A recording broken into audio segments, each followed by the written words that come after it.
Hey darlings, welcome back to Epic Universe. Today we are stepping through the entrance portal together on the very first day that anybody outside of team members were allowed into the park. So it was a very big deal, very historical for theme park people like myself. And I want to start us out in Super Nintendo World. This is actually still in Celestial Park. This is a beautifully done store. It's very Constellation themed with that Nintendo vibe, which I love. And there's a lot of different merch in the store, but we are here to grab our power-up band so that we can go through the portal and absolutely enjoy every single moment of Super Nintendo World. You don't need a power-up band just to go in and enjoy the park, but I'm going to tell you exactly why I think it's a really good idea to get at least one power-up band if you're going to be walking through this portal and you are a big Nintendo fan. So once you're through the portal, you're going to be inside Princess Peach's castle, and you'll see that Bowser Jr. has stolen the golden mushroom, and he wants you to come challenge him and find it. Besides the breathtaking views, there are so many cool games that you can play to collect keys, and once you have 3 keys, you can go ahead and challenge Bowser Jr. Now, this does require the app and the power-up band, and also you can collect coins, and it's a pretty cool experience.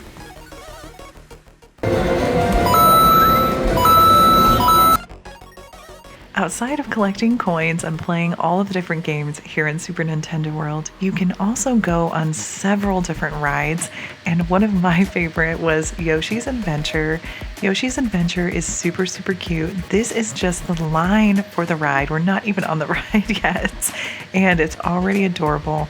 You're already seeing Toad and all of these different characters. It's absolutely beautiful. And what I also love is this is extremely interactive. So yes, it can hook up to your app. However, once you climb into your Yoshi, you will see that there are buttons on the handlebars. These buttons will hook up to different eggs throughout the ride, and I think that's really cool. So the point of this ride is you're going through with Yoshi and you're finding these eggs, and then you'll push the button. It's super fun, and honestly, I really loved it. And of course, there is a big merch store at the end, and the merch for Super Nintendo World is pretty awesome. Every single character, every single little detail from the games they have, and you can take it home with you. And as you all know, I am big into the decorating, big into the theme park magic at home, so this is definitely one of my favorite parts.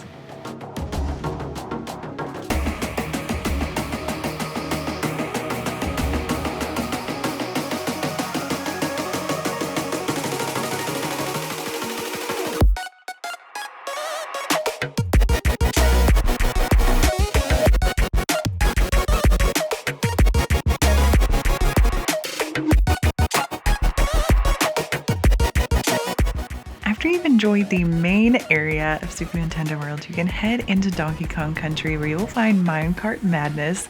This ride is very intense, it's super fun, and there is a ton of other things to do in Donkey Kong Country, including hookups to your power-up band with your app, so that you can also collect extra things, and you'll get little trophies and little like golden things, and it's really cute, honestly.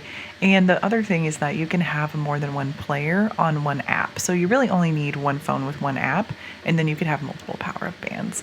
But Donkey Kong Country is super adorable. It also smells like bananas. I'm just gonna say that. It's super cute. And there is a ton of merch that's specific for Donkey Kong, as well as Diddy Kong and all of Donkey Kong's friends in that area. It is very adorable, and honestly, I can't wait for the park to officially open so that I can meet Donkey Kong.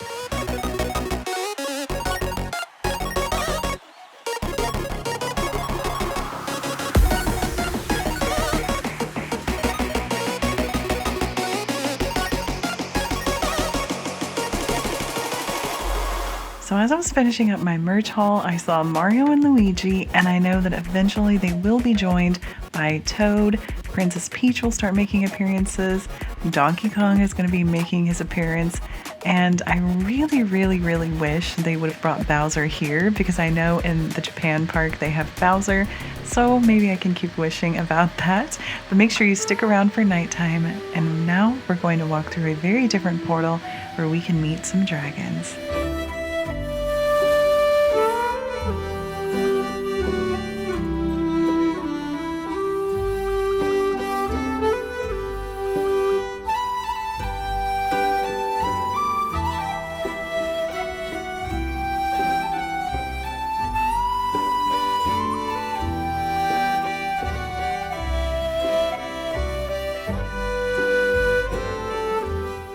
This world is all about the details. There are dragons around every corner, and everything feels a little bit bigger, like you really are living with Vikings. There are so many callbacks to the movies, as well as the little original art concepts that go with the theme, which I love. And yes, there is a full size mead hall, just like in the movies. And I honestly felt like Hiccup's dad could come around the corner at any moment. The tapestries and the artwork, it was just beautiful. And honestly, the food in Isle of Berk is the best theme park food I've ever had. And you all know that I live at theme parks, so the food is next level. It's so good. So I got the salmon sandwich. I mean, just the perfect, like, it looks like a photo, like an advertisement. It's so good. Then it came with farro salad, and this is the rainbow cereal solid chocolate fish. It was really good. And this is a full service table restaurant. It's really, really awesome. You can also get what I assume is going to be a viral mac and cheese cone. This is the super spicy one. This is a fair warning shot that it is very messy, but it is definitely the best food in the parks, hands down, super good.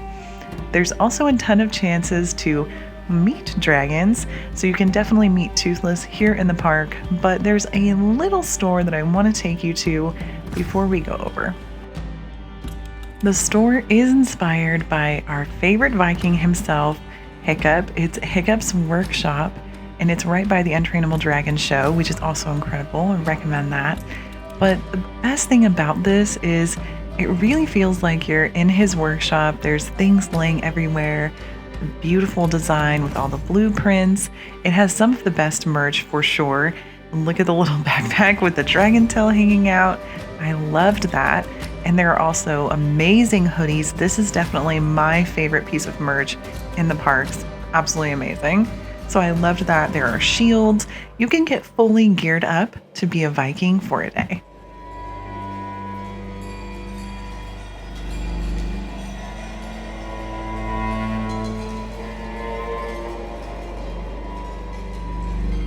There are also 3 different rides in this park, and they definitely have something for everybody.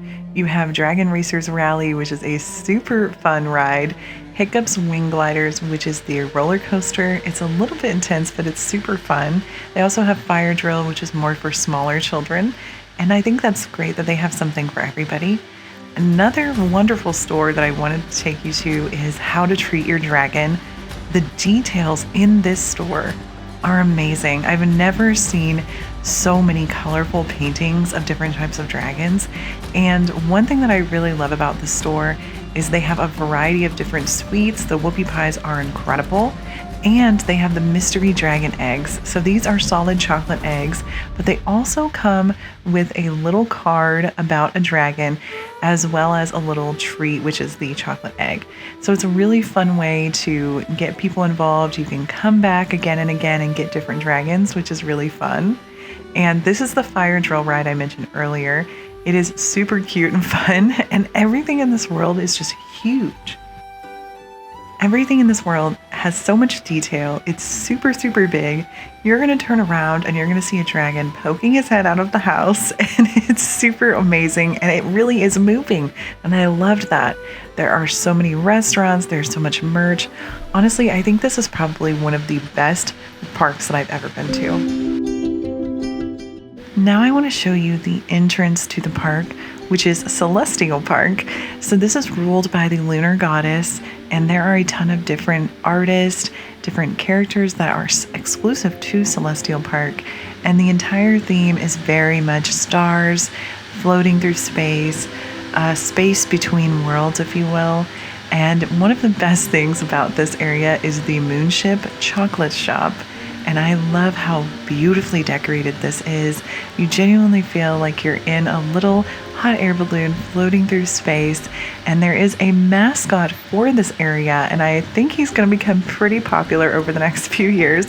His name is Captain Cacao, and he is a super adorable little chocolate bear. I love seeing all of the different things that they had with him on there, as well as all the different treats in this area. So I definitely recommend running over to Moonship Chocolates either at the end or the beginning of your day, because it's definitely worth seeing all of these beautiful elements.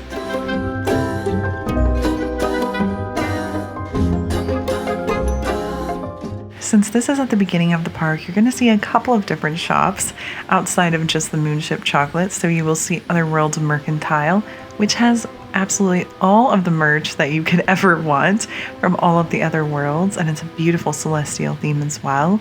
And then you'll also see the North Star Wintry Wonders, which is a year-round Christmas shop, which has the most amazing Dark Universe Christmas merch I've ever seen. And there's the Astronomica Splash Pad. This wasn't active during the preview, but I am assuming it will be very soon. The Constellation Carousel is extremely magical, so I definitely recommend going through and checking out Celestial Park. There are also several different restaurants. You have Pizza Moon. This is the Oaken Tavern. Absolutely beautiful, and it smells incredible in there. It's barbecue, very nice. There's the Blue Dragon. The Helios Hotel is absolutely wonderful, and I wanted to share a little surprise with you all from in front of the hotel.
So that show occurs every single night around 8 p.m. and after that it got dark, so I want to show you all of the parks at nighttime. Honestly, this is such a beautiful park. It's so well done. The details, the lights, everything. I love that they went with a celestial theme. I think it's so unique. And honestly, there's not much that they did in this park that I don't love. And there will be tons of videos to come. And I look forward to seeing you at Epic Universe.